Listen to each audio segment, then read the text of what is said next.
আলু ভাজা নিয়ে চলে এলাম। আলু ভাজা আমাদের সবার খুব প্রিয়, কার না ভালো লাগে আলু ভাজা। বাইরে ঘুরতে গেলে যেখানে গেলে আলু ভাজা ডাল দিলে ব্যাস ঠিক আছে। তো অনেকে দেখি আলু ভাজা খুব কড়াই লেগে যায়। আলু কড়াতে দিয়ে তেল গরম হলে শুকনো লঙ্কা ফোড়ন, যার যেরকম ইচ্ছা, কাঁচা লঙ্কা ফোড়ন, আলু দিয়েই না এটা এরমভাবে কমানোর দরকার নেই, এটা বাড়ানো থাকবে এবং তাড়াতাড়ি করে ভাজতে হবে।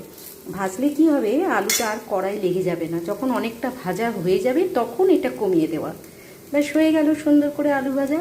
আর কড়াতে লাগলো না, আলুগুলোও সুন্দর রইলো, খচমচে হবে। আর কড়াতে লেগে গেলে না তখন ওই আলু ভেঙে যায়, ঘাঁটা ঘাঁটা আলু চচ্চড়ি হয়ে যাবে। দেখুন আমি বড়া করে রাখি, মানে আজকে করলাম কালকে পর্যন্ত খাবো। তো বড়া থাকলে না খুব আনন্দ হয়, বড়ার টক করা। এখন তো মিষ্টি তেঁতুলও পাওয়া যায় স্পেন্সার বা সব জায়গায়।